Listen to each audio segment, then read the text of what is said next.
Praise lord. Praise lord. ప్రార్థన చేసుకొని మనం దేవుని యొక్క వాక్యాన్ని ధ్యానం చేసుకుందాం. ప్రార్థన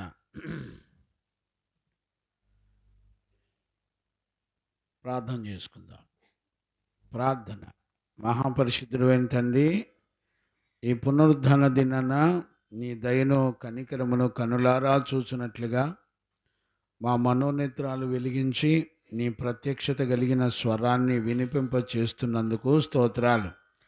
పాటల ద్వారా, ఆరాధన ద్వారా, ఉపదేశం ద్వారా, ప్రార్థన ద్వారా, దిద్దుబాటు ద్వారా మమ్మల్ని అందరినీ పవిత్రపరచండి, పరిశుద్ధులుగా చేయండి. నాయనా, మాకు గ్రహించుటకు వినగలిగిన చెవులు నాయనా మాకు అనుగ్రహించి, గ్రహించుటకు కృపను అనుగ్రహించి, నీ సమాధానం చేత మమ్మల్ని అందరినీ కూడా నడిపిస్తున్నందుకు స్తోత్రాలు.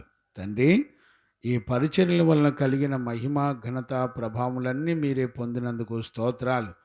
ప్రతి బిడ్డని నీ పరిశుద్ధ రక్తములో కడిగి పవిత్రపరిచి పరిశుద్ధులుగా చేసి నీ ఎదుట నిందారహితంగా నిలబడినట్లుగా కృప దయచేయండి. నీ నామ ఘనత కొరకై కృపయో కనికరములు మీరు మాకు అనుగ్రహించినందుకు కృతజ్ఞతాస్తుతులు చెల్లిస్తూ నీ శక్తి కలిగిన వాక్కును పంపి మమ్మల్ని అందరినీ దర్శించి మాతో మాట్లాడుతున్నందుకు కృతజ్ఞతాస్తుతులు చెల్లిస్తూ యేసయ్య నిన్నడిగి పొంది ఉన్నాము తండ్రి, ఆమెన్. ప్రార్థన ఆలకించి కృపను అనుగ్రహించి సమాధానం చేత నడిపించిన యేసయ్యకు స్తోత్రము చేయుదుము. స్తోత్రం, స్తోత్రం, స్తోత్రం, స్తోత్రం. తండ్రి, కుమార, పరిశుద్ధాత్మదేవునికి స్తోత్రము చేయుదుము. స్తోత్రం, స్తోత్రం, స్తోత్రం, స్తోత్రం. ఆమెన్.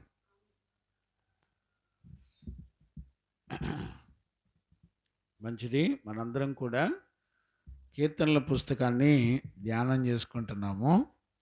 ప్రభు కృప మనందరికీ తోడైండి నడిపించునుగాక. ఆమెన్. రైట్. చూడండి నాన్న, కీర్తనల పుస్తకం 16వ అధ్యాయము మనము 9, 10, 11 వచనాలు చదువుకుందాం. కీర్తనల పుస్తకం.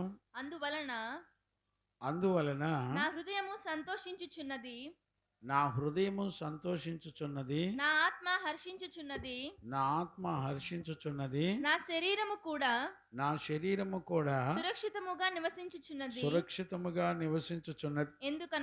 ఎందుకనగా నీవు నా ఆత్మను పాతాళములో విడిచిపెట్టవు, నీ పరిశుద్ధుని కుళ్ళు పట్టనివ్వవు. జీవ మార్గమును గమనించండి. జీవ మార్గమును నీవు నాకు తెలియజేసేదవు. నీ సన్నిధిని సంపూర్ణమైన సంతోషము కలదు. నీ కుడి చేతిలో నిత్యము సుఖములు కలవు. దేవునికి మహిమ కలుగును గాక. Praise the Lord. ఈ కీర్తన చాలా అద్భుతమైన కీర్తన. మనం గత 4-5 సెక్షన్లుగా ఈ కీర్తనను మనం నేర్చుకుంటూ వస్తున్నాము. ఈ కీర్తనలో ఒక విశ్వాసికి ఉండవలసినటువంటి 5 రకాల గుణ లక్షణాలను గురించి మనం చూస్తున్నాము. మొదటి 5 వచనాల్లో ఉన్నటువంటి విషయాలు, అలాగే 6 నుంచి 8 వరకు 3 గుణాలు, 3 ఆశీర్వాదాలు ఈ రక్తమాంసాల్లో ఉండగా 3 రకాల ఆశీర్వాదాలు దేవుడు ఈ భూమండలం మీద ఉండగా ప్రభు మనకు అనుగ్రహిస్తున్నాడు. ఈ 9వ వచనం, 10వ వచనం, 11వ వచనంలో 2 రకాల శ్రేష్టమైన ఆశీర్వాదాలు ఉన్నాయి. మొత్తం ఈ 16వ కీర్తనలో 10 రకాల గుణ లక్షణాలను మనం చూడొచ్చు. 10లో ఒక విశ్వాసకు ఉండవలసిన 5 గుణ లక్షణాలు, 5లో 3 దేవుని వలన ఈ రక్తమాంసాల్లో ఉండగా ఆశీర్వాదాలు 3, 2 ఆశీర్వాదాలు నిత్యత్వమునకు సంబంధించినటువంటి ఆశీర్వాదాలు. మొత్తం 10 రకాల ఆశీర్వాదాలను మనం చూస్తున్నాం. 10 రకాల లక్షణాలను మనం చూస్తున్నాం. ఈ కీర్తన దావీదు రచించిన ఒక పాటలో ఎన్నో తరాల ప్రజలు వాళ్ళ యొక్క విశ్వాస జీవితంలో దేవుని మీద ఆధారపడినప్పుడు వాళ్ళు ఎలాగా దేవుని వలన ఆశీర్వదించబడి వాళ్ళు నిత్యత్వంలోకి చేర్చబడతారు అనేటువంటి విషయాలు ఇక్కడ ఈ కీర్తనలో చెప్పబడడం జరుగుతుంది. అంటే ఈ కీర్తన ఒక సంపూర్ణతను కనపరుస్తున్నట్లుగా మనం చూస్తున్నాం. వాస్తవానికి దావీదు రాసినటువంటి పాట, అంటే దేవుని స్తుతిస్తూ పాటగా రాశాడు. కానీ ఆ పాటలో ఉన్న అర్థాలు భూత భవిష్యత్ వర్తమాన కాలాల్లో ఒక విశ్వాస జీవితంలో జరిగేటువంటి జీవితం, దాని ద్వారా దేవుని యొక్క దీవెన ఎలాగుంటుందో మనందరం కూడా చూస్తున్నాం. దేవునికి మహిమ కలుగును గాక. Praise the Lord. హల్లెలూయా. ఇక్కడ చూడండి నాన్న, మొదటి వచనంలో ఉన్నటువంటి విషయాన్ని మనం గుర్తు చేసుకుంటే, దేవా దేవా నీ శరణు జొచ్చి ఉన్నాను, నీ శరణు జొచ్చి ఉన్నాను. నన్ను కాపాడుము. చూడండి, దేవుడు కాపాడేవాడు కనుక ఆయన మీద మరి శరణు చొచ్చి ఆయన మీద ఆధారపడుతున్నట్లుగా మనం చూస్తున్నాం. ఇది విశ్వాసికి ఉండవలసినటువంటి మొట్టమొదటి లక్షణం. ఎందుకంటే దేవుడు మాత్రమే మనలను కాపాడగలడు. ఇక మన కలిగినవి ఏవి కూడా మనలను కాపాడలేవు. కాపాడగలిగిన దేవుని మాత్రమే ఆశ్రయముగా ఆయన మీద ఆనుకునేవాడు దావీదు. ఇక్కడ వాస్తవానికి ఈ పాట రాయడానికి గల కారణం ఏంటంటే, దావీదు యొక్క జీవితంలో ఒక ప్రత్యేకత ఉంది. ఏంటంటే, ప్రార్థనాత్మ కలిగిన వాడు దావీదు. వాస్తవానికి ఒక ప్రార్థనా జీవితం కలిగిన వాడిలో విశ్వాస జీవితంలో ఉండవలసినటువంటి గుణాలు ఇవి. ఈ 16వ కీర్తన అంతా కూడా నెంబర్ 1, ప్రార్థనాపరుడై ఉండాలి.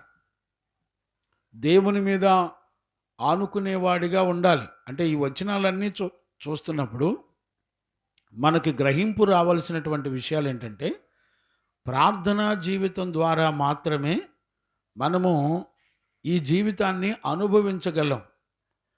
ఒకవేళ నీకైనా నాకైనా, ప్రకటించే నాకైనా, వింటున్న మీకైనా ప్రార్థనా జీవితాన్ని కలిగి ఉండాలి. ఈ అనుభవాన్ని మనం ఖచ్చితంగా గుర్తుపట్టాలి. దేవునికి మహిమ కలుగును గాక.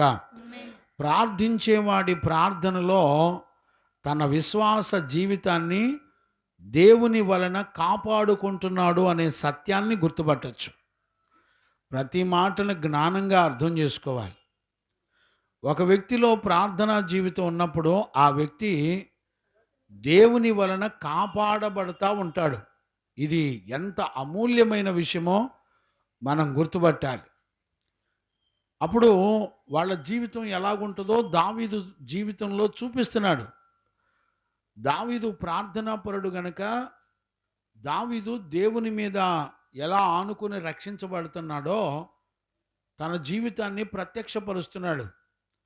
ఆ సంగతులను జీవగ్రంథంలో పరిశుద్ధ దేవుని చేత అంగీకరించబడి ఈ రోజుల్లో మన తరతరాల ప్రజలను కాపాడుకోవడానికి ఒక ప్రార్థనాపరుడైన వాని యొక్క జీవితం ద్వారా దేవుడు ప్రత్యక్షపరిచేటువంటి విషయాలను మనం చూడగలుగుతున్నాం. దేవునికి మహిమ కలుగునుగాక. మన ప్రభు అయిన యేసయ్యకు మహిమ, ఘనత, ప్రభావములు కలుగునుగాక. ఆమెన్. Praise the Lord.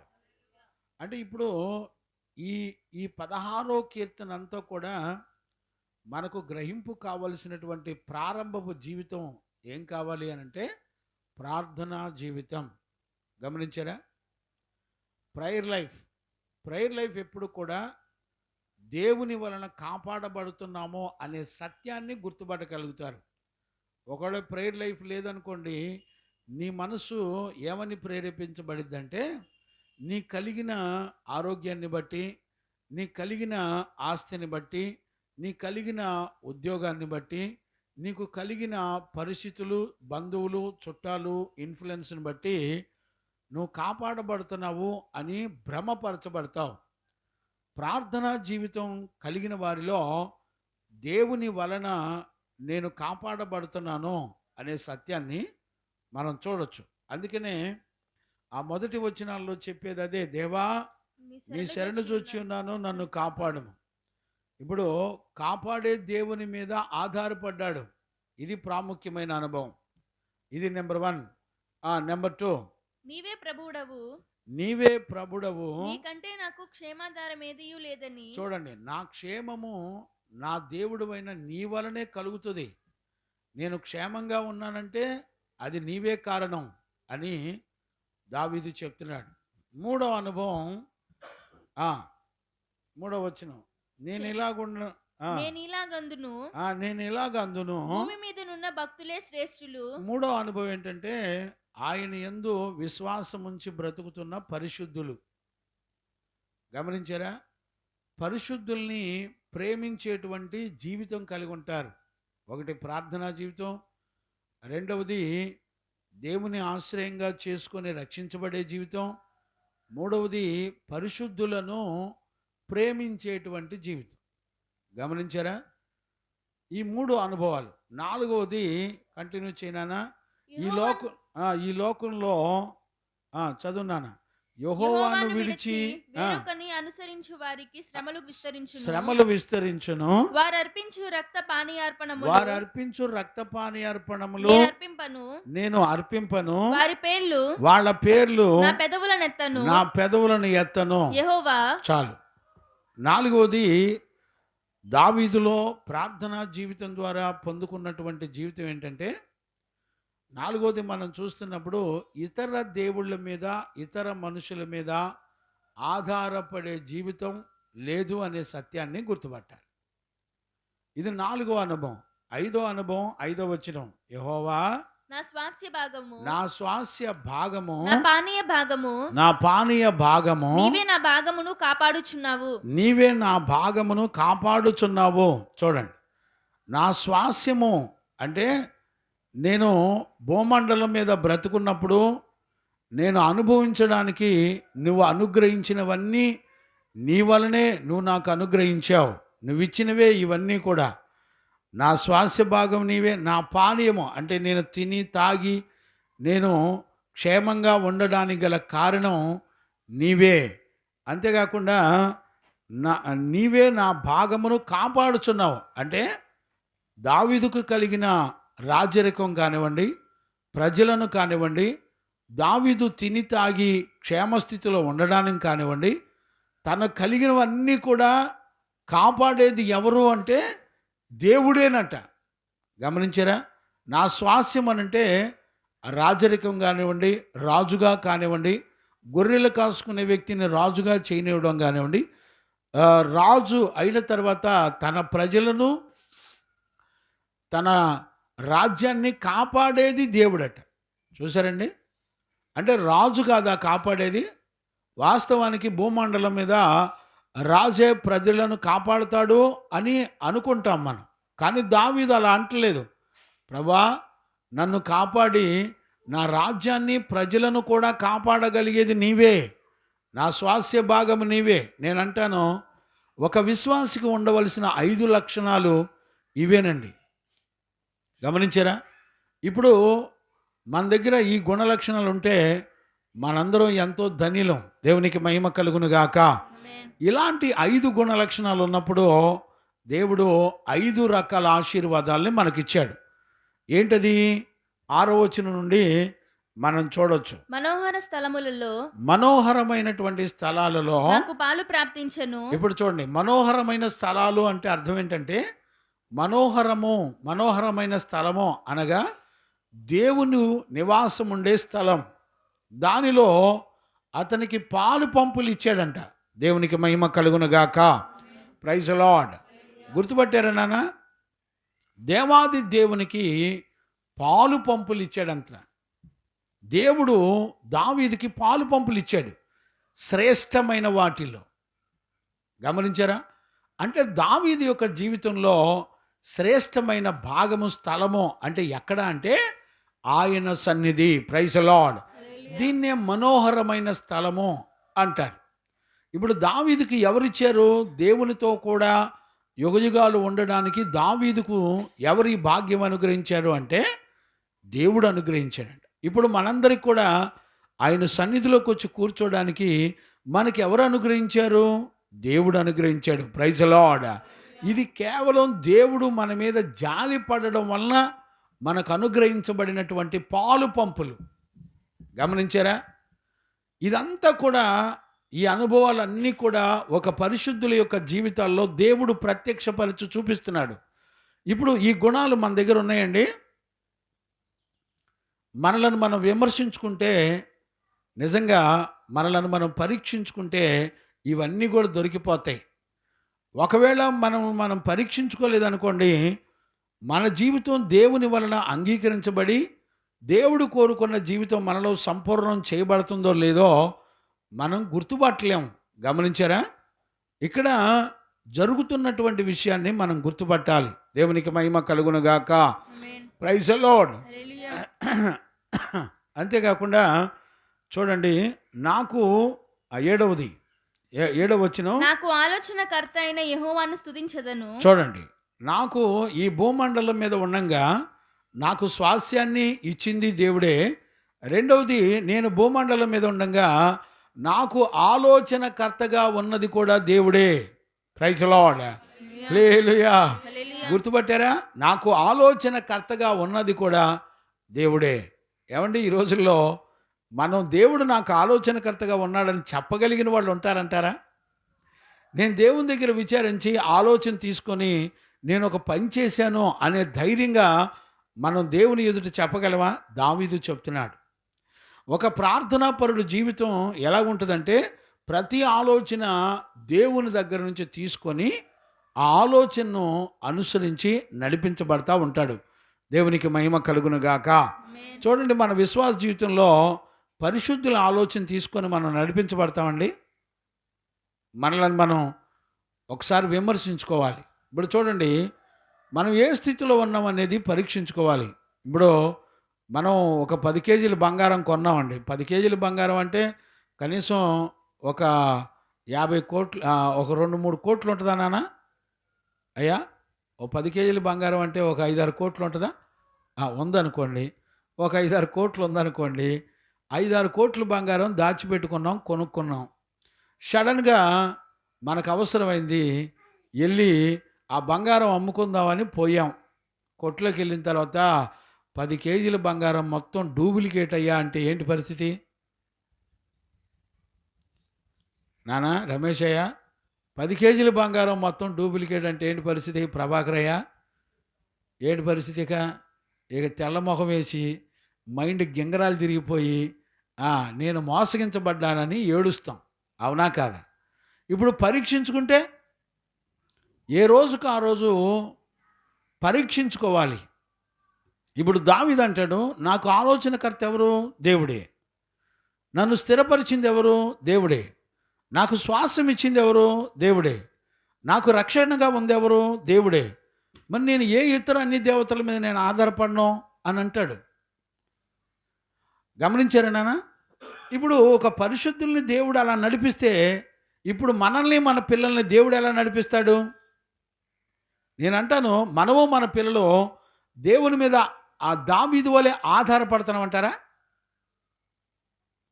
అంటే ఏ రోజుకు ఆ రోజు మన దగ్గర ఉన్న విశ్వాసం దేవుని మీద ఆధారపడేదా కాదా అనే సంగతి గుర్తుపట్టాలి, పరీక్షించుకోవాలి. దావీదు పరీక్షించుకున్నప్పుడు దావీదు అంటాడు, ప్రభా, నేను ఒకవేళ పడుకున్న తర్వాతైనా నా హృదయాన్ని నువ్వు పరిశీలనగా చూడయ్యా. నాలో నీకు విరోధమైన ఏ దోషం కనపడతలేదు. ఎందుకంటే నేను అన్ని విషయాల్లో నీ మీదే ఆధారపడుతున్నాను. నేను నిన్ను ఆధారం చేసుకొని నేను బ్రతుకుతున్నాను ప్రభా అని దేవుని మీద ఆధారపడి దావీదు అంటాడు, ప్రభా, నాలో ఏమైనా గర్వం ఉందని చూడు, నాలో ఏమి లేదు. ఇక్కడ చూడండి నాన్న, 113 133 కీర్తనలో దావీదు ఏమంటాడో చూడండి. 1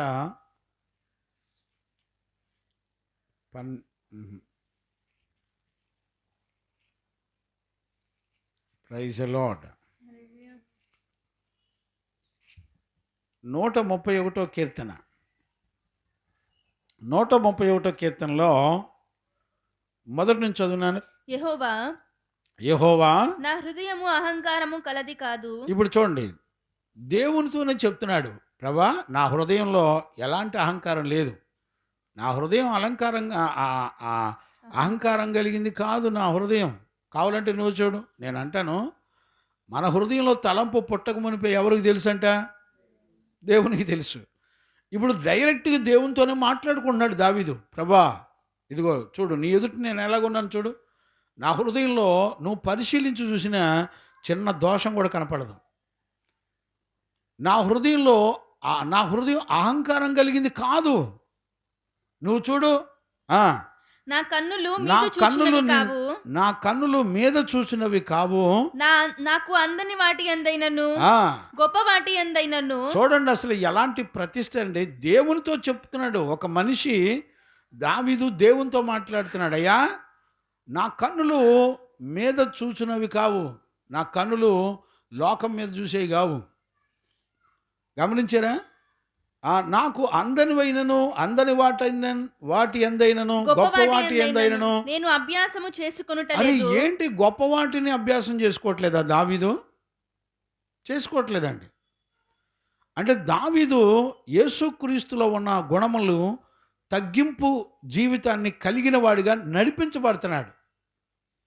దావీదుకున్నటువంటి భాగ్యం ఎంత గొప్ప భాగ్యమో చూడండి.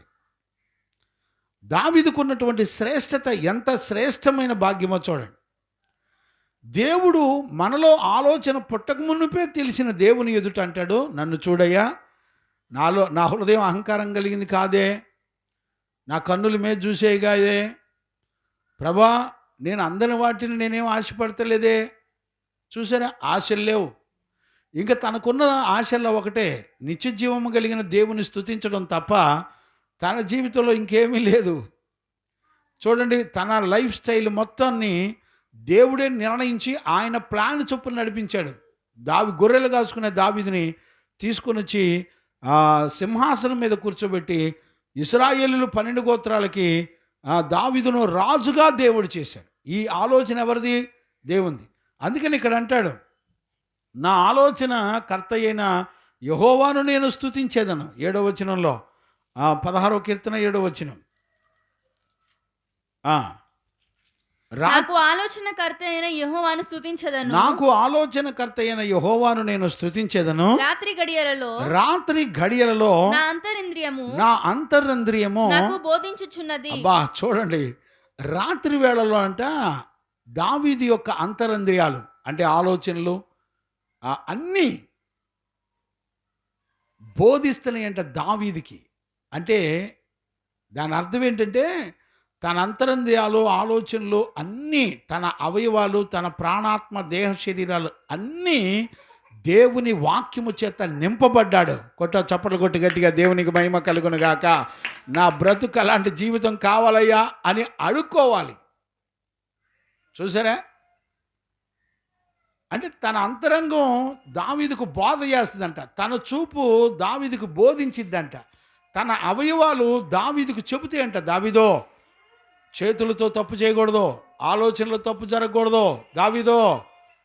అంటే చేతులకి, కాళ్ళకి, అవయవాలకి, అంతరింద్రియాలకి దేవుని యొక్క ఆజ్ఞలనే కట్టడలో బంధించబడి నడిపించబడుతున్నాడు దావీదు. దేవునికి మహిమ కలుగునుగాక. చూడండి, అంటే ఎంత అసలు ఎక్కడ గ్యాప్ ఇవ్వట్లా, తన ఆలోచన కానీ, తన ప్రవర్తన కానీ, తన క్రియలకు కానీ ఎక్కడా కూడా దావీదు వేరొక దానికి అవకాశం ఇవ్వట్లా. ఇప్పుడు మన శరీరాన్ని అడగండి, మన చేతులను అడిగితే బంగారానికి ఉంగరం ఇమ్మంటది, మన మెడల్ని అడిగితే చైన్లే అంటది. చూసారా? ఇంకా మనల్ని ఏ అవయవం ఏది అడిగితే ఈ లోక సంబంధమైన ఘనతలు, గొప్పలు, విలువల్ని నాకు అలంకరించు అంటది శరీరం. కానీ దావీదు శరీరం అలాగంటల్లా, దావీదు ప్రాణాత్మ శరీరాలు అలాగంటల్లా. అంటనయి, ఇదిగో నీకు ఆలోచనకర్తగా ఉంటాము. Praise the Lord. అంటే ఇప్పుడు మన శరీరం మనకు ఆలోచన చెప్పే, దేవుని నీతిని చెప్పే ఆలోచనకర్తగా మార్చబడాలి. దేవునికి మహిమ కలుగునుగాక. Praise the Lord. అంటే దావీదు ప్రతి విషయంలో దేవుని ఆలోచనను తీసుకొని కంటికి దావీదు దేవుని ఆలోచన చెప్తాడు, కంటికి చెవులకు దేవుని ఆలోచన చెప్తాడు, తన దేహంలో ఉన్న అవయవాలకు దావీదు దేవుని ఆలోచన చొప్పున నువ్వు నడవాలి. చెవులారా, దావీదు చెప్తా ఉంటాడనమాట, చెవులారా మీరు దేవుడు చెప్పిన మాట ప్రకారం మీ చెవులు పనిచేయాలి. ఆలోచనలారా దేవుడు చెప్పిన ధర్మశాస్త్రంలో ప్రభు చెప్పిన వాక్యానుసారంగా నీ ఆలోచనలు నడిపించబడాలి. ప్రతి అవయవానికి బోధించాడు, దేవుని కట్టడలు నేర్పించాడు. అందుకనే ధైర్యంగా దేవుని ఎదుటంటాడు, ప్రభా నేను నాలో గర్వం ఉందేమో చూడు, నాలో అహంకార హృదయం లేదు, నా కన్నుల మీదకెక్కినవి కాదు, అందరి వాటిని నేను ఆశించేవాడిని కాదు, నువ్వేదిస్తే అదే నాకు. Praise the Lord. హల్లెలూయా. నువ్వేదిస్తే అది. ఏంటండి దావీదు ఎంత చక్కటి మార్గాన్ని దేవుని మార్గంలో అనుసరించి మనకు మాదిరి చూపిస్తున్నాడు. నిజంగా దేవుని యందు మనం గనుక విశ్వాసం ఉంచితే ఈ లోకంలో నీ శరీరం కుళ్ళిపోతున్నా, యోబులాగా లేకపోతే లాజర్ లాగా నీ దేహం కుక్కలు వచ్చి నాకుతున్నా నీకే ఫీలింగ్స్ ఉండవు. కారణం ఏంటి? నీకు అనుగ్రహించబడింది అంతవరకే. Praise the Lord. హల్లెలూయా. నీకు అనుగ్రహించబడిన వాటితో నువ్వు తృప్తి పడినప్పుడు దేవుడు అంటాడు, నేనే నీకు తోడుంటాను అంటాడు. Praise the Lord. హల్లెలూయా. నేనే నీకు తోడుంటాను. ఆ మాట కూడా మళ్ళొకసారి నేను జ్ఞాపకం చేస్తాను, చదవండానా? హెబ్రీ పత్రిక 13వ అధ్యాయం 5వ వచనం. ధనాపేక్ష లేని వారై, హెబ్రీ పత్రిక 13వ అధ్యాయం 5వ వచనం, ధనాపేక్ష లేని వారై మీకు కలిగిన వాటితో తృప్తి పొంది ఉండుడి. నీకు కలిగిన వాటితో తృప్తి పొంది ఉండండి. నిన్ను ఏమాత్రమును విడువను. ఇప్పుడు చూడండి, నీకు కలిగిన వాటిలో తృప్తి కలిగి ఉండు. ధనాపేక్ష నీకొద్దు. ధనాపేక్ష సమస్త కీడులకు మూలం. గమనించారా? ఈ రోజున మన ధనాన్ని, దశంభాగాన్ని, లేకపోతే కృతజ్ఞత కలిగినటువంటి కానుకను దేవుడు ఎందుకు అడుగుతున్నాడో తెలిసినా? మనకున్నటువంటి ధనంలో పనిచేసే శాపాన్ని యాజకుడు తన పరిశుద్ధ తలంపుల ద్వారా, అందుకనే పాత నిబంధనలో తన తలకు బంగారు రేకును కట్టాలి అంటాడు. యాజకుడు లేవీయుడు తన నొసటకు బంగారు రేకును కట్టాలి. బంగారు రేకు అనగా పరిశుద్ధమైన తలంపులు. గమనించారా? నీ ధనంలో నిన్ను మోసం చేసే పాపం, శాపం, సమస్త కీడులకు కారణంగా ఉండేటువంటి ఆ ధనం, ఒక నీతిమంతుడు ఆ పరిశుద్ధమైన తలంపుల ద్వారా ఒక నీతిమంతుడు నీకు అడ్డుపడతాడు. నీ ధనంలో ఉన్న శాపాన్ని భరించి ఒక నీతిమంతుడు పరిశుద్ధ తలంపుల ద్వారా దాన్ని జయిస్తాడు. ఆ జయ జీవితం మీకు కూడా అనుగ్రహించబడుతుంది. అందుకనే దేవుడు ఆయన అడుక్కునేవాడు కాదు, ఆయనకి తెలియక చేతగా కాదు మిమ్మల్ని దశంభాగాలు కానివ్వండి, దేవుని సొమ్ములు కానివ్వండి ఇమ్మని చెప్పేది. ఒక నీతిమంతుడు ఆ పరిశుద్ధ తలంపులతో మీ ధనంలో ఉన్న శాపాన్ని భరించకపోతే అవి మీకు నష్టాన్ని కలగజేస్తాయి. మీ డబ్బులన్నీ కూడా చిల్లు సంచిలో పడినట్లుగా అవి మోసగించబడి అవి నష్టపరుస్తాయి మనల్ని. అందుకనే దేవుడు కోరుకునేది ఏంటంటే మీ సంపాదన అంతటిలో, అన్నిటిలో, అంటే కొన్నిటిలో కాదు, అన్నిటిలో ముందల తీసుకెళ్ళి మీ పరిశుద్ధులకు ఇవ్వండి. ఎందుకంటే వాళ్ళు పరిశుద్ధమైన తలంపుల ద్వారా, పరిశుద్ధమైన జీవితం ద్వారా ఆయన మనలను పవిత్రపరుస్తాడు. ఆ కీడు, ఆ ధనం వలన వచ్చేటువంటి కీడు మన మీదకు రాకుండా దేవుడు కనికర పడతాడు. దేవునికి మహిమ కలుగునుగాక. Praise the Lord. అందుకనే దావీదు ఆయన చెప్తాడు, రాత్రి గడియల్లో నా అంతరంగము నాకు బోధిస్తుంది అని చెప్తాడు. ఇప్పుడు చూడండి 8వ వచనం, సదాకాలము యెహోవా యందు నా గురి నిలుపుచున్నాను. ఆయన నా కుడి పార్శ్వమందు ఉన్నాడు గనుక కదల్చబడను. ఇప్పుడు చూడండి, భూమండలం మీద నెంబర్ 1 3 రకాల ఆశీర్వాదాలు రక్త మాంసాల్లో ఉండగా దేవుడు ఇస్తున్నాడు. ఏంటి అయ్యి? 1 శ్రేష్టమైన స్వాస్యాన్ని, 2వది దేవుని యొక్క ఆలోచనని, 3వది ఎప్పటికీ కదలకుండా స్థిరమైనటువంటి జీవితాన్ని దేవుడు మనకిస్తున్నాడు. అంటే ఎన్ని గాలి తుఫాన్లు వచ్చినా దేవుడు నిన్ను స్థిరపరుస్తాడు. ఈ 3 రకాల ఆశీర్వాదాలు నువ్వు ప్రార్థనా జీవితం కలిగి ఉండి బ్రతికినప్పుడు దేవుని వలన అనుగ్రహించబడేటువంటి జీవితం, నువ్వు బ్రతికుండగా దేవుడిచ్చేటువంటి జీవితం ఇది. ఇప్పుడు మనం చదువుకునేది ఏంటి? చివరిగా నాకు తెలిసి ఈ రోజుతో మరి 16వ కీర్తన ముగించాలని అనుకుంటున్నాను. అందుకే నేను 9, 10, 11 వచనాలు ఇప్పుడు మనం ధ్యానం చేసుకుందాం. అంటే గత సెక్షన్లో దగ్గర దగ్గర 4-5 సెక్షన్లో మనం ఈ గుణాలన్నీ కూడా చూసుకుంటూ వచ్చాం. 16వ కీర్తన ధ్యానం చేసుకుంటూ వచ్చాం. చివరిగా ఈరోజు 9, 10, 11 వచనాల్లో ఉన్నటువంటి విషయాల్ని మనం చదువుకుందాం. చదువునానా? అందువలన నా హృదయము సంతోషించుచున్నది, నా హృదయం సంతోషిస్తుంది, నా ఆత్మ హర్షించుచున్నది. ఇప్పుడు చూడండి, నా ఆత్మ హర్షిస్తుంది, నా శరీరము కూడా సురక్షితముగా నివసించుచున్నది. ఇప్పుడు చూడండి, దావీదు ఎలాంటి అనుభవం కలిగిన వాడు చూడండి. ఇప్పుడు ఇక్కడ ఏమేం కనపడుతున్నాయి? నెంబర్ 1 హృదయం కనపడుతుంది, నెంబర్ 2 శరీరం కనపడుతుంది, నెంబర్ 3 ఆత్మ కనపడుతుంది. ఈ మూడింటిని కూడా దేవుడు తీసుకొచ్చి దేవుని దగ్గర పెడుతున్నాడు దావీదు. అప్పుడప్పుడు దెయ్యం పట్టితే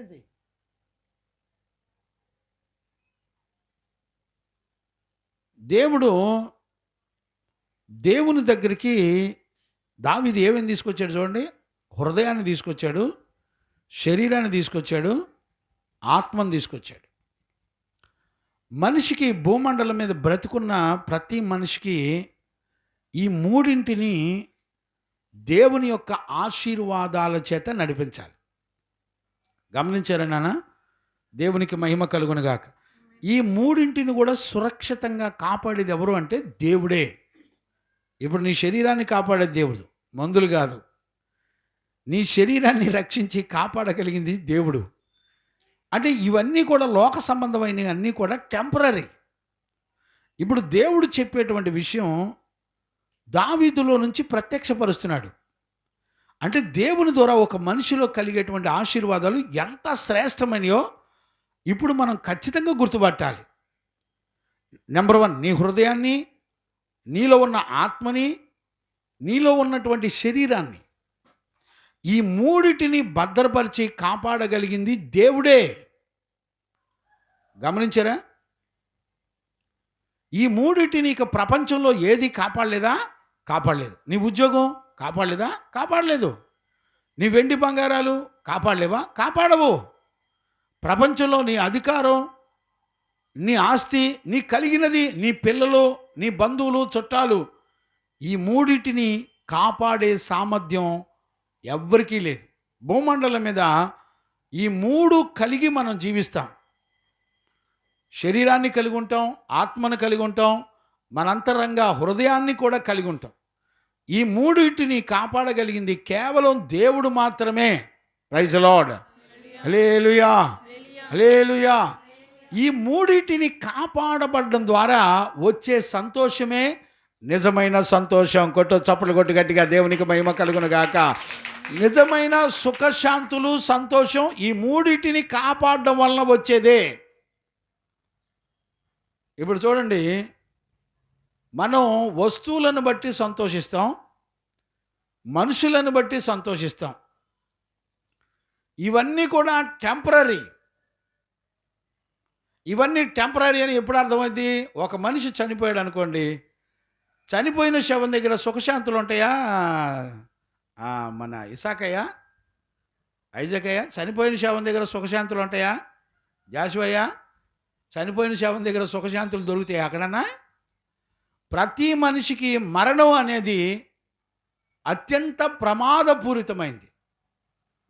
నువ్వు ఎన్ని నమ్ముకున్నావో నీ సుఖభోగాలన్నీ కూడా మరణం వచ్చి నిన్ను దూరం చేస్తుంది. కొన్ని సందర్భాల్లో నువ్వు అనుకున్న సంతోషం, ఇప్పుడు నీ బిడ్డను బట్టి సంతోషపడతావు, కానీ కొద్ది రోజుల తర్వాత అదే బిడ్డను బట్టి వీడు పుట్టకుండా ఉంటే బాగుండేది అనిపించి దుఃఖపడతావు. లేకపోతే నీ వస్తువులు, కొన్ని వస్తువులను బట్టి సంతోషపడతావు కొంతకాలం, కానీ ఆ తర్వాత ఆ వస్తువులు క్షీణదశకి వెళ్ళిపోతాయి, లేకపోతే పాడైపోతాయి, లేకపోతే పనికిరావు. అప్పుడు అనిపిస్తుంది నేను అనవసరంగా కొన్నానా అనిపిస్తుంది. అంటే ఇవన్నీ కూడా టెంపరరీగా అవి మన జీవితాల్లో పనిచేస్తాయి. కానీ నిత్య సుఖశాంతులు, నిత్య సంతోషం ఎవరి దగ్గర మనకు దొరుకుతుందంటే దేవుని దగ్గర దొరుకుతుంది. కారణం ఏంటి? దేవుడు నీ శరీరాన్ని సురక్షితంగా కాపాడుతాడు. Praise the Lord. For ever, ఎప్పటికీ దేవుడు నీ ఆత్మను, నీ హృదయాన్ని, నీ శరీరాన్ని, మూడింటిని కూడా ఎప్పటికీ కాపాడేటువంటి దేవుడు. ఎప్పటికీ, ఫర్ ఎవర్. ఇప్పుడు చూడండి, చనిపోయిన తర్వాత మన శరీరాన్ని పాతి పెడతారు, కాల్చరు అన్ని జనుల్లాగా. ఎందుకంటే మనకు ఒక నిరీక్షణ ఉంది. ఆ శరీరాన్ని తిరిగి పునరుద్ధానంలో దేవుడు మహిమ శరీరంగా మార్చి మనల్ని పునరుద్ధానంలో లేపి పరలోకంలో మనల్ని చేర్చుకుంటాడు. Praise the Lord. అంటే శరీరాన్ని ఎప్పుడు ఎలా కాపాడుతున్నాడు ఆయన? నీ శరీరం మట్టిలో కలిసిపోకుండా నీ మట్టి శరీరానికి మహిమ శరీరంగా ఆయన మార్చి మట్టి ఘటములో మహిమైశ్వర్యాన్ని నింపి క్షయమైన దానిలో అక్షయతను నింపి దేవుడు పునరుద్ధానంలో లేపుతున్నాడు. దేవునికి మహిమ కలుగునుగాక. Praise the Lord. చూసారా? అందుకనే మన క్రైస్తవులు, దేవుని యందు విశ్వాసం ఉంచిన వాళ్ళంతా కూడా పాతి పెడతారు. కారణం ఏంటంటే ఒక రోజున దేవుడు ఆ శరీరాన్ని కాపాడుతాడు. Praise the Lord. హల్లెలూయా. గమనించారా? అలాగే మన ఆత్మను కూడా పాతాళానికి వెళ్ళనీయకుండా, చూడండి అక్కడ 10వ వచనం చదువునా? ఎందుకనగా నీవు నా ఆత్మను పాతాళములో విడిచిపెట్టవు. గమనించారా? పాతాళములో మన ఆత్మను దేవుడు విడిచిపెట్టడు. నీ పరిశుద్ధిని కుళ్ళు పట్టనీయవు. ఇప్పుడు చూడండి, నా ఆత్మను అంటున్నాడు, నీ పరిశుద్ధిని అంటున్నాడు. ఇప్పుడు పైన చాలా సందర్భాల్లో మీరు ఎత్తుకోండి, నాకు ఆలోచనకర్త అంటాడు, నాకు స్వాస్యం నీవే అంటాడు, నన్ను కాపాడింది నీవే అంటాడు, నన్ను రక్షించేది నా ప్రాణమును, ఆత్మను, నా హృదయాన్ని కాపాడి రక్షించేది నువ్వే అంటాడు. అన్నీ నీవే నీవే నీవే నీవే అని చెప్పి ఇక్కడికి వచ్చేప్పటికి నీ పరిశుద్ధుని కుళ్ళు పట్టని. నీ పరిశుద్ధులు అంటే ఎవరు? నీ పరిశుద్ధులు అనంటే యేసుక్రీస్తు. దేవునికి మహిమ కలుగునుగాక. ప్రిన్సీ కూర్చో. గమనించారా నాన్న? నీ పరిశుద్ధుని అనంటే యేసుక్రీస్తు. అంటే దావీదు వంశంలో యేసుక్రీస్తు పుట్టేవాడు. గమనించారా? ఆయన దావీదు వంశంలో నుండి వచ్చి మనందరికీ రక్షకుడుగా మన మధ్యలోకి వచ్చినవాడు ఆయన. గమనించారా? ఇప్పుడు చూడండి, యేసుక్రీస్తు శరీరాన్ని కుళ్ళుబట్టనిలా ఆయన్ని ఆ శరీరం అంతా గాయాలుగా చేసి సిలువ శిక్షకు అప్పగించి సమాధిలో పెట్టినప్పుడు మొదటి రోజు ఉన్నాడు, రెండో రోజు, మూడో రోజు ఎంట్రన్స్లోకి వచ్చేపాటికి ఆయన మహిమ శరీరాన్ని ధరించుకొని లేపబడ్డాడు, పునరుద్ధానుడై లేపబడ్డాడు. అంటే వాస్తవానికి మన శరీరం మూడో రోజు నుంచి సమాధిలో పెట్టబడిన, మట్టిలో పెట్టబడిన మూడో రోజు నుంచి మన శరీరం కుళ్ళిపోతుంది, పురుగు పట్టిపోతుంది. కానీ యేసు ప్రభు దేహాన్ని కుళ్ళు పట్టనిలా. చూడండి, అంటే పునరుద్ధానం యొక్క ఆశీర్వాదం, మొట్టమొదట పునరుద్ధానం ఎక్కడ కలిగింది? యేసుక్రీస్తులో కలిగింది. దేవునికి మహిమ కలుగునుగాక. Praise the Lord. హల్లెలూయా. మొదటి పునరుద్ధానాన్ని మనం చూస్తే చూడండి నాన్న, అపోస్తుల కార్యాల్లో 22వ అధ్యాయంలో 28 చదువుకోండి నాన్న. 28వ వచనాన్ని చదువు. అవునని చెప్పాను. సహస్రాధిపతి నేను బహుద్రవ్యం ఇచ్చి ఈ పౌరత్వము సంపాదించుకొంటిన నేను. 2వ అధ్యాయము అపోస్తుల కార్యాలు 2వ అధ్యాయము 28వ వచనాన్ని మనం చదువుకుందాం. నాకు జీవ మార్గములు తెలిపితివి. నాకు జీవ మార్గాలు తెలిపావు నాయనా. నీ దర్శనము అనుగ్రహించి నన్ను ఉల్లాసముతో నింపెదవు. సహోదరులారా, మూల పురుషుడగు దావీదును గూర్చి మీతో నేను ధారాళముగా మాట్లాడవచ్చును. అతడు చనిపోయి సమాధి చేయబడెను. అతని సమాధి నేటి వరకు మన మధ్యనున్నది. ఇప్పుడు చూడండి, దావీదు సమాధిలో పెట్టబడ్డాడు. అతని సమాధి నేటి వరకు మన దగ్గర ఉంది. కానీ దావీదు సమాధి, దావీదు కుళ్ళు పట్టాడు. దావీదు శరీరం కుళ్ళిపోయింది.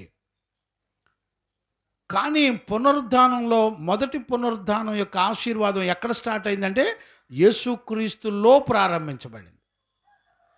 ఇప్పుడు దావీదు ప్రవచనంలో అక్కడ చెప్తున్నటువంటి మాట ఏంటంటే, దావీదుకు ప్రవచించినటువంటి ప్రవచనంలో ఆ మాటను చూస్తున్నప్పుడు అమ్మ 31 నుంచి చూడాను. క్రీస్తు పాతాళములో విడవబడలేదనియు ఆయన శరీరము కుళ్ళిపోలేదనియు దేవునికి మహిమ కలుగునుగాక. Praise the Lord. ఇప్పుడు చూడండి, మొదటి పునరుద్ధానంలో లేపబడిన క్రీస్తు యొక్క శరీరం కుళ్ళిపోలేదు. గమనించారా? కుళ్ళిపోకుండా ఆయన శరీరం కుళ్ళిపోక మునిపే ఆయన పునరుద్ధానుడై లేచాడు. అందుకనే అక్కడ దావీదు ఏమంటే నీ పరిశుద్ధుని అని కలిపాడు. అక్కడ వరకు తన జీవితంలో నన్ను కాపాడాడు, నన్ను రక్షించాడు అని దావీదు మాట్లాడుతూ వచ్చాడు. కానీ ఇక్కడికి వచ్చేప్పటికి నీ పరిశుద్ధుడు అంటే పాత నిబంధనలోనే పునరుద్ధానం యొక్క ఆశీర్వాదం గురించి పాత నిబంధన పరిశుద్ధులకు దేవుడు బయలుపరిచాడు. గమనించారా? ఇంకా మనం గనుక చూస్తే ఆ పాత నిబంధన ప్రవక్తలకు ఇంకెంతమందికి బయలుపరిచాడో చూడండి. యోబు పుస్తకం చూడండి. యోబు పుస్తకం 19వ అధ్యాయం 25వ వచనాన్ని మనం చూడొచ్చు. యోబు పుస్తకం 19వ అధ్యాయము 25వ వచనం. అయితే నా విమోచకుడు, ఇప్పుడు చూడండి, నా విమోచకుడు సజీవుడనియు తరువాత 19వ అధ్యాయము 25వ వచనం. నా విమోచకుడు సజీవుడనియు తరువాత ఆయన భూమి మీద నిలుచుననియు నేను ఎరుగుదును. నా చర్మము చీకిపోయిన తరువాత, గమనించారా? నా చర్మము చీకిపోయిన తర్వాత శరీరముతో నేను దేవుని శరీరముతో నా దేవుని నేను చూచెదను. నా మట్టుకు నేనే చూచెదను. చూసారా? నా మట్టుకు నేను చూస్తాను. మనస్సాక్షి కాలంలో యోబు చెప్పే మాట చూడండి. అంటే ఆది కాండంలో నుంచి కూడా ప్రకటన వరకు చెప్పబడిన విషయాల్లో ప్రవక్తలకు దేవుడు బయలుపరిచాడు. ఒక పునరుద్ధానం అనేది ఉంది. మనం మరణించిన తర్వాత ఒక నిత్యానిత్యమైన జీవితం ఉంది. క్రైస్తవులందరికీ కూడా దేవుడు భూమండలం మీద పాత నిబంధనలోనూ కొత్త నిబంధనలోనూ ముందుగానే చెప్పాడు, చనిపోవడం అనేది మనకు ముగింపు కాదు. చనిపోయిన తర్వాత మనందరం కూడా పునరుద్ధానంలో పాలు పంపులు ఉన్నాయి. ఒకవేళ పునరుద్ధానానికి రేపు ప్రభు యొక్క రాకడలో ఎత్తబడే జీవితం కనుక మనలో చేయకపోతే మనం ఈ రోజున బ్రతికుండంగా విడిచిపెట్టబడతాం. మన ఆత్మ కూడా పాతాళములోకి విడిచిపెట్టబడుతుంది. పాతాళం అంటే ఏంటి? చనిపోయిన వాళ్ళందరూ ఉండే ప్రదేశం. చనిపోవడం అంటే అర్థం ఏంటి? ఆత్మీయ జీవితంలో చనిపోవడం. దేవుని యొక్క ఆజ్ఞను అతిక్రమించి ఆయన మాటను నమ్మకుండా బ్రతికిన వాళ్ళ జీవితంలో మరణించే వాళ్ళందరూ కూడా పాతాళానికి అప్పగించబడతారు. దయచేసి ఈ మాటల్ని ప్రేమతో జ్ఞాపకం చేసుకోవాలి. దేవునికి మహిమ కలుగును గాక. పాతాళములో విడిచిపెట్టబడేటువంటి బ్రతుకులు ఉంటాయి. అందుకని యోబు అంటాడు, నేను కుళ్ళు పట్టను, నా శరీరం చీకిపోదు, నేను ఒక రోజున లెగుస్తాను, నేను ఒక రోజున నా కనులతో నేను డైరెక్ట్గా నా దేవుని చూస్తాను. బ్రతుకుండగానే యోబు ఎంత గొప్ప నిరీక్షణ కలిగిన వాడుగా ఉన్నాడు చూడండి. ఒకరోజు వస్తుంది, నేను నా శరీరం పునరుద్ధానం చేయబడి లేపబడతాను. ఆ రోజున నా కన్నులతో డైరెక్ట్గా నా పరిశుద్ధ దేవుని నేను కనులారా చూస్తాను. ప్రవక్తలు ముందుగానే ప్రవచించారు. దేవునికి మహిమ కలుగును గాక. Praise the Lord. యెషయా పుస్తకం 26వ అధ్యాయం, యెషయా పుస్తకం 26వ అధ్యాయం 19వ వచనాన్ని కూడా మనం చూడొచ్చు. మృతులైన నీ వారు బ్రతుకుదురు. చూసారా, యెషయాకి ఎలా తెలుసండి, యోబుకి ఎలా తెలుసండి, దావీదుకి ఎలా తెలుసండి? ఏమండి, మనం చనిపోవటమే ముగింపు కాదు. చనిపోయిన తర్వాత మనకి మృతుల పునరుద్ధానంలో పాలు పంపులు ఉన్నాయి. అందుకని దేవుడు అంటాడు, నీ దేవుడు పరిశుద్ధుడు గనక మనందరం కూడా పరిశుద్ధమైన జీవితం చేయాలి. మనమైనా మన పిల్లలైనా రేపు ప్రభు యొక్క రాకడలో ఎత్తబడాలంటే ఆయన కోరుకున్న పరిశుద్ధమైన జీవితం తప్పనిసరిగా చేయాలి. పరిశుద్ధ జీవితం లేకపోతే మనకి పునరుద్ధానంలో పాలు పంపులు ఉండవు. ఒక తండ్రిగా ప్రేమతో మిమ్మల్ని అందరినీ బతిమలాడుకుంటున్నాను, జాగ్రత్త. నేను నమ్మానని మోసపోమాక. మరణం తర్వాత పునరుద్ధానం ఉంది, గుర్తుపెట్టుకో. పాత నిబంధన పరిశుద్ధులకు యోబుకు చెప్తున్నాడు, యెషయాకు చెప్తున్నాడు, దావీదుకు చెప్తున్నాడు, దానియేలుకు కూడా చెప్పాడు. గుర్తుపట్టారా? చదువున్నానా? 26:19 యెషయా పుస్తకం. మృతులైన నీ వారు బ్రతుకుదురు. మృతులైన నీ వాళ్ళందరూ కూడా బ్రతుకుతారు. నా వారి శవములు సజీవములగును. చూసారా, నా వారి శవాలన్నీ కూడా సజీవములగును. మంటిలో పడి ఉన్న వారలారా మేల్కొని ఉత్సహించుడి. అదిగో మంటిలో పండుకొని ఉన్నవారులారా, మట్టిలో ఉన్నవాళ్ళు చనిపోయిన వాళ్ళు అంటే కేవలం శరీరాన్ని మాత్రం విడిచిపెట్టిన వాళ్ళు. మట్టిలో ఉన్నవాళ్ళంట ఉత్సాహించి సంతోషించండి. మట్టిలో ఉన్నవారులారా, యేసుక్రీస్తునందు మీకు అనుగ్రహించబడిన విశ్వాసము ద్వారా, పరిశుద్ధ జీవితం ద్వారా ఆయన ఆలోచన కర్తగా చేసుకొని బ్రతికి కదలక స్థిరంగా ఉన్నవారులారా, ఒకవేళ మీరు మట్టిలోకి వెళ్ళిపోయినా కూడా మీరు ఆనందించండి, సంతోషించండి. ఇదిగో పునరుద్ధానం యొక్క ఆశీర్వాదం యేసుక్రీస్తులో ప్రారంభించబడింది. ఇదిగో ఆయన యందు విశ్వాసం ఉంచి పునరుద్ధానాన్ని నమ్మి చనిపోయిన పాత నిబంధన పరిశుద్ధులు, కొత్త నిబంధనలో ఉన్నటువంటి పరిశుద్ధులు, సకల పరిశుద్ధులు. నేను అంటాను, చనిపోయేటప్పుడు ఈ 16వ కీర్తన బాగా చదివించుకుంటే మంచిదేమో. ఎందుకని చెప్పండి? 16వ కీర్తనలో దేవుడు మన శరీరాన్ని, మన హృదయాన్ని, మన ఆత్మని రక్షించి పునరుద్ధానంలో మనలను పాలు పంపులుగా చేసి గొప్ప ఆనందాన్ని, గొప్ప సంతోషాన్ని, నిత్య సుఖ శాంతులు, సంతోషాన్ని దేవుడు మనకు అనుగ్రహిస్తున్నాడు. చప్పలు కొట్టు గట్టిగా దేవునికి మహిమ కలుగును గాక. Praise the Lord. ఎంత గొప్ప ఆశీర్వాదం చెప్పండి.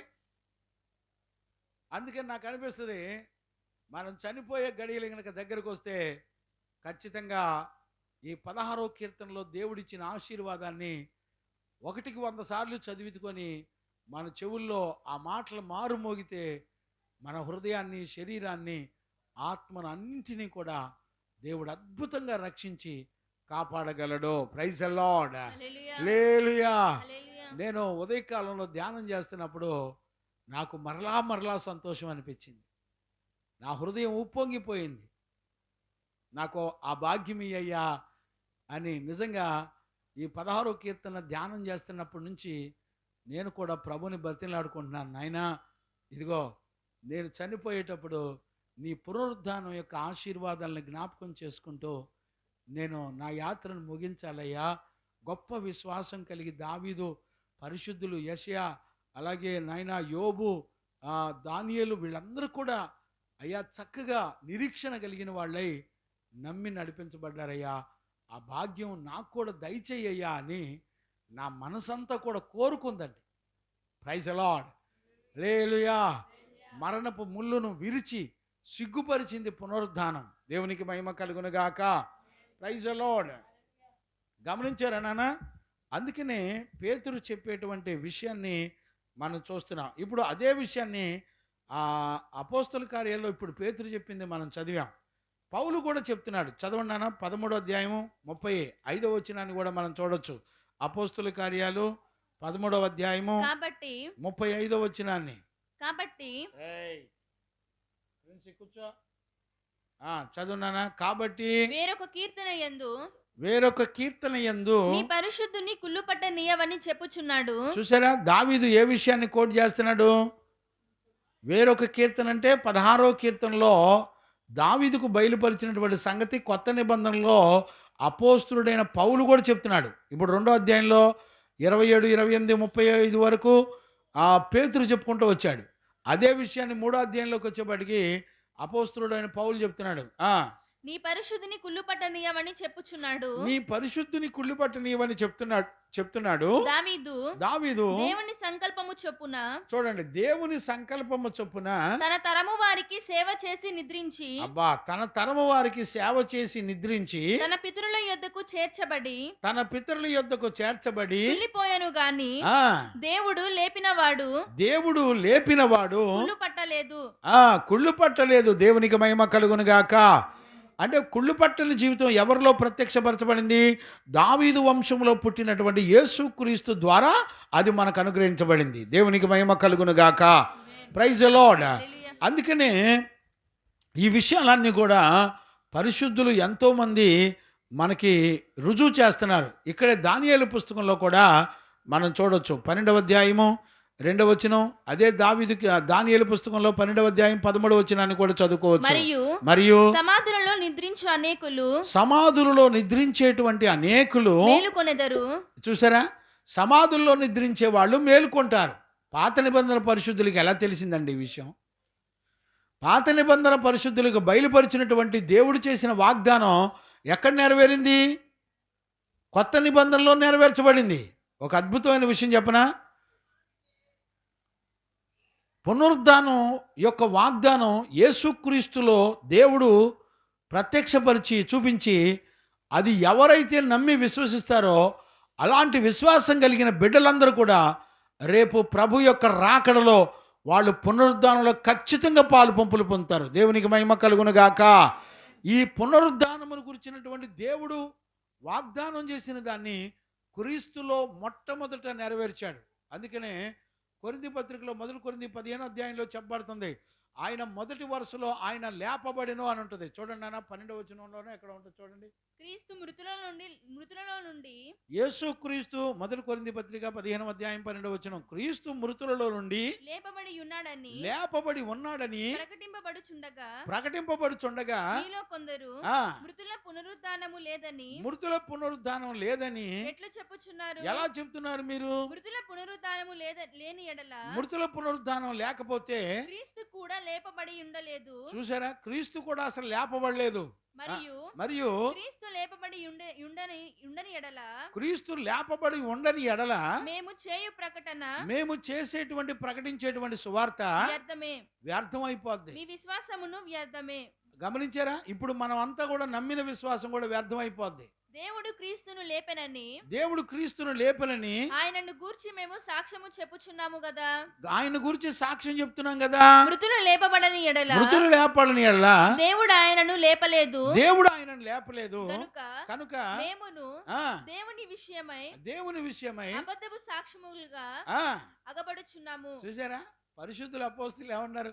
ఒకవేళ ఆయన గనుక లేపడకపోతే మేము చెప్పేదంతా కూడా అబద్ధ సాక్ష్యం చెప్తున్నట్టే. సాక్ష్యం అంటే ఏంటి? సాక్ష్యం చెప్పడం ద్వారా మనల్ని శిక్ష నుండి తప్పించబడతారు. పునరుద్ధానం అనేది నమ్మటం ద్వారా పాతాళం అనే నరక శిక్ష నుంచి విడిపించబడి నిత్య రాజ్యానికి వారసులుగా మార్చబడతాం. దేవునికి మహిమ కలుగును గాక. Praise the Lord. హల్లెలూయా. గమనించారా నాన్న? అందుకనే మనం ఈ యొక్క పునరుద్ధానంలో పాలు పంపులు పొందినాం కాబట్టి ఆ విషయాన్ని అపోస్తులుడైన దావీదు, పరిశుద్ధుడైనటువంటి దావీదు చెప్పడాన్ని మనం చూస్తున్నాం. 9వ వచనంలో పాతాళంలో అందువలన నా హృదయం సంతోషించుచున్నది, నా ఆత్మ హర్షించుచున్నది, నా శరీరము కూడా సురక్షితముగా నివసించుచున్నది. అందుకని సంతోషం దావీదుకి. ఇప్పుడు మన దగ్గర ఉన్న సంతోషం శాశ్వతమైన సంతోషం కాదు. మన దగ్గర ఉన్న సంతోషం టెంపరరీ. వస్తువులు, మనుషులు, మరణం ఇవన్నీ టెంపరరీ. కానీ దేన్ని బట్టి ఆనందిస్తున్నాడు దావీదు? మృతుల పునరుద్ధానంలో దేవుడు నన్ను లేపుతున్నాడు. ఎందుకనగా నా ఆత్మను పాతాళంలో విడిచిపెట్టవు, అందుకని సంతోషపడుతున్నాడంట. పాతాళంలో విడిచిపెట్టే దేవుడు కాదు కాబట్టి సంతోషపడుతున్నాడు. ఎంత శ్రేష్టమైన అనుభవం చూడండి. ఈ రోజున మనలను మనం పరీక్షించుకుంటే ఈ సంతోషం ఇప్పుడు ఉందండి మన దగ్గర? నన్నెన్నడూ దేవుడు పాతాళంలో విడిచిపెట్టడు. పాతాళపు ఆరని అగ్నిలోకి నన్ను విడిచిపెట్టడు. ఆయన నా ఆత్మను రక్షించేవాడు, నా శరీరాన్ని రక్షించేవాడు, నా హృదయాన్ని కూడా రక్షించేవాడు ఆయనే. ప్రాణాత్మ దేహ శరీరములను కాపాడి రక్షించగలిగిన వాడు ఆయనే. అందును బట్టి సంతోషం. ఆ పాట ఉంది కదా, ఏం పాట అది? సంతోషం ఎక్కడ ఉందని సమాధానమెచ్చట నాకు దొరికేనని జనులందరినడిగాను వెతికాను, జనులందరినడిగాను, జగమంతా వెతికాను, చివరికది నీలోనే కనుగొన్నాను, చివరికది నీలోనే కనుగొన్నాను. ఎంత మంచి దేవుడవయ్యా యేసయ్యా, చింతలన్నీ తీరేనయ్యా నిన్ను చేరినానా, చింతలన్నీ తీరేనయ్యా నిన్ను చేరినా. సంతోషం ఎక్కడ ఉందని సమాధానం ఎచ్చట నాకు దొరికేనని,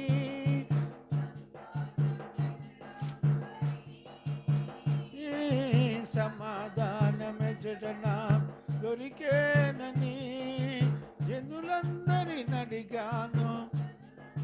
వెతికాను, చివరికది నీలోని కనుగొన్నాను, చివరికది నీలోని కనుగొన్నాను.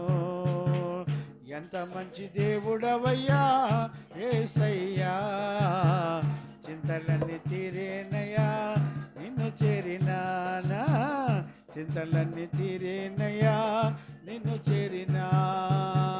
చింతలన్నీ కూడా తీరిపోయి ఆనందం సంతోషం ఉంది. ఇప్పుడు ఈ ఆనందం సంతోషం ప్రతిరోజు మనం పరీక్షించుకొని చూసుకోవాలి. ఈ ఆనందం సంతోషం నాలో ఉందా? పాత నిబంధన పరిశుద్ధులంతా కూడా నిరీక్షణ కలిగిన వారై ఒక రోజున దావీదు వంశంలో క్రీస్తు పడతాడు, మొదటి పునరుద్ధానంలో ఆయన లేపబడతాడు, మొదటివాడిగా లేపబడి ఆ పునరుద్ధానం యొక్క ఆశీర్వాదాన్ని దేవుడు మనకిస్తాడు అని చెప్పాడు. గమనించారా? దేవునికి మహిమ కలుగును గాక. Praise the Lord.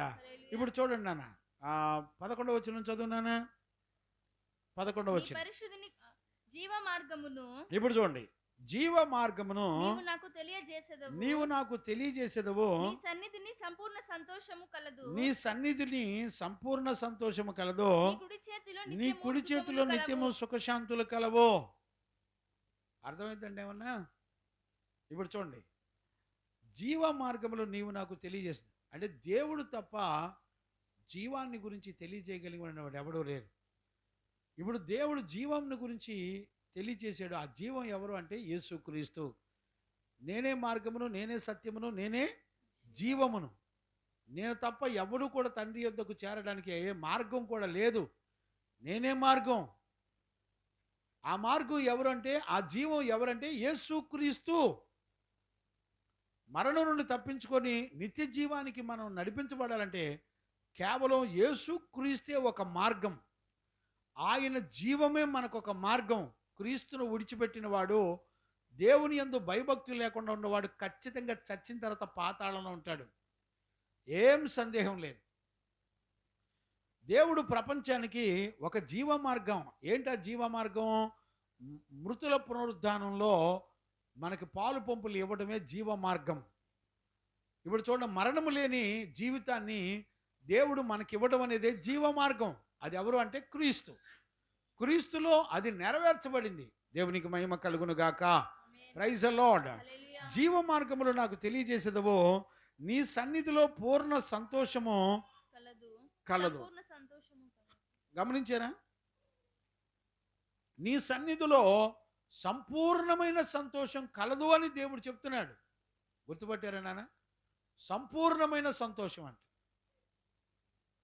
ఈ రోజున గ్రహించగలిగిన వాళ్ళు లేరండి. సంతోషం మనకి ఎక్కడ దొరుకుతుంది అంటే దేవునిలోనే దొరుకుతుంది. దేనిని బట్టి మనకు సంతోషం అంటే ఆయన నీ ఆత్మని, నీ శరీరాన్ని, నీ హృదయాన్ని కాపాడి రక్షించేవాడు కాబట్టి దీనిని బట్టి నువ్వు సంతోషించాలి. దేవునికి మహిమ కలుగును గాక.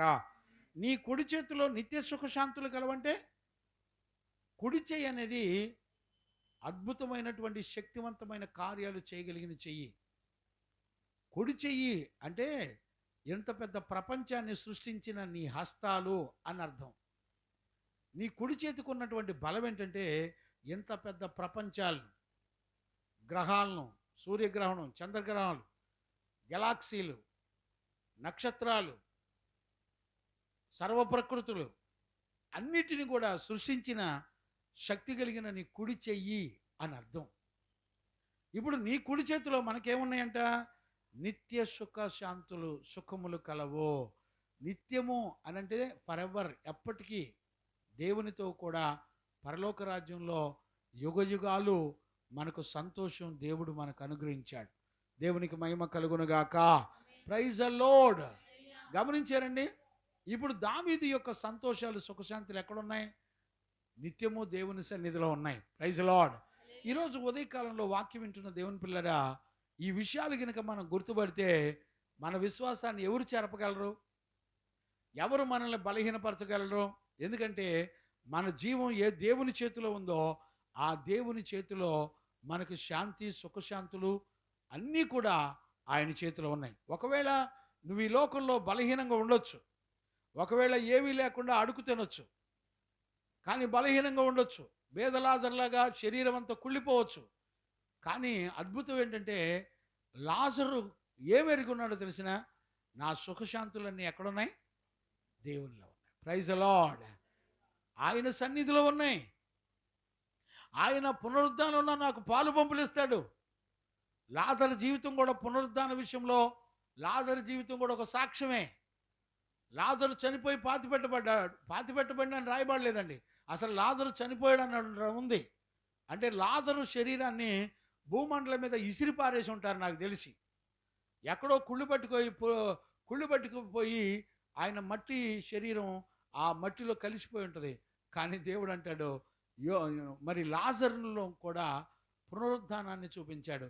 ఒకవేళ చనిపోయిన తర్వాత దేవదూతలు వచ్చి అతని ఆత్మను పరలోకానికి తీసుకెళ్ళిపోయింది. అంటే లాజర్కి బతికుండగానే తెలుసు. ఏంటో తెలుసా? దేవుడు నన్ను కుళ్ళు పట్టనివ్వడు, దేవుడు నా శరీరాన్ని పునరుద్ధానంలో పాలు పంపులు కలుగజేస్తాడు, దేవుడు నాకు నా ఆత్మను రక్షించి, నా హృదయాన్ని పవిత్రపరిచి, నా ఆత్మను రక్షించి, నా శరీరాన్ని రక్షించి పరలోకంలో నన్ను తీసుకెళ్ళగలడు అని నమ్మి విశ్వసించి బ్రతికాడు. నిజంగా మనం లాజర్లం అయితే బాగుండు. శరీరం కుళ్ళిపోతున్న నా దేవుడు నా దేహానికి పునరుద్ధానాన్ని ఇవ్వగలడని చెప్పగలిగిన దేవుడు. Praise the Lord. అలాంటి విశ్వాసాన్ని మనందరం కలిగి ఉంటే మనం ఎంత ధన్యులమో. దేవునికి మహిమ కలుగును గాక. మనం ఎంతో ధన్యులమనే సంగతి పరిశుద్ధ లేఖనాల్లో దావీదు యొక్క జీవితాన్ని చూపించి జీవము గల దేవుడు మాట్లాడుతున్నాడు. కాబట్టి ఈ ఉదయకాలంలో ఈ 16వ కీర్తన నిజంగా మన ప్రాణాత్మ దేహ శరీరాలకి ఒక గొప్ప సంతోషాన్ని ఇచ్చే కీర్తన. మనకి పునరుద్ధానంలో పాలు పంపులు ఇచ్చి ఆశీర్వదించేటువంటి కీర్తన. గమనించారా? నిజంగా ఈ నూతన సంవత్సరంలో ఈ ప్రకటనలన్నీ కూడా నేను చెప్పుకుంటున్నప్పుడు నాకెంతో సంతోషం కలిగింది, నాకెంతో ఆనందం కలిగింది.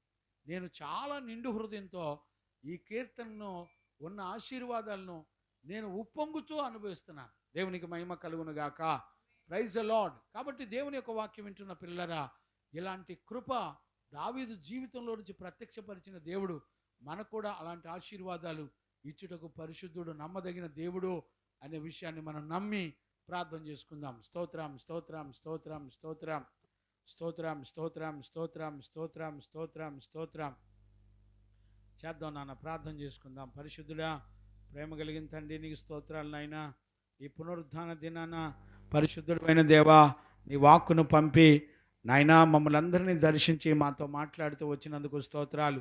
నీ సత్యవాక్యమును గ్రహించుకోవడానికి కృపను అనుగ్రహిస్తూ మీరు మమ్మల్ని దర్శించి మాతో మాట్లాడినందుకు కృతజ్ఞతాస్తుతులు చెల్లిస్తూ నాయనా దావీదు యొక్క జీవితంలో ఆ ప్రార్థనలో 16వ కీర్తన అంతా కూడా ప్రార్థన జీవితం కలిగిన ఆ విశ్వాసిలో ఉండేటువంటి గుణాలను ప్రభా మీరు మాతో ఎంతో తేటగా మాట్లాడారు. దావీదు ప్రార్థన చేస్తున్నప్పుడు దావీదు యొక్క జీవితం దేవుని మీద ఆనుకుందయ్యా, దేవుడు కాపాడగలడని ఆయన కాపాడే దేవునికి శరణుజొచ్చి ప్రార్థించాడు. ఆయన మాత్రమే మరి కాపాడి రక్షించగలడని, నా క్షేమాధారము నీవే ప్రభు అని దేవునికి మనవి చేశాడు. ఆయన శరణుజొచ్చాడు. ఆయన సన్నిధిలో కాపాడే దేవుడు ఆయనే అని ఆయనకు సాగిలపడి ప్రార్థించాడు. ఇదిగో భూమండలం మీద పరిశుద్ధులు భక్తుల్ని ప్రేమించాడు. ఈ రోజున మనం కూడా అలా ప్రేమించడానికి కృప దొరుకుతుంది. మరి నాలుగవదిగా ఆయన ఏ ఇతర అన్య దేవతల మీద ఆధారపడకుండా దేవుని మీద మాత్రమే ఆధారపడి జీవించాడు. అందుకని దేవుడు స్వాస్యము పానీయ భాగాలుగా దేవుడు దావీదుకు అనుగ్రహించాడు. దావీదు 5 రకాల సంపూర్ణమైన గుణముల ద్వారా నడిపించబడినప్పుడు దేవుడు 3 రకాల ఆశీర్వాదాలను భూమండలం మీద ఉండగా దేవుడిచ్చాడు. అది ఒకటి, మనోహరమైన స్థలములలో పాలు పంపులు ఇచ్చాడు. రెండవది ఆలోచనకర్తగా దేవుని చేసుకొని బ్రతికాడు.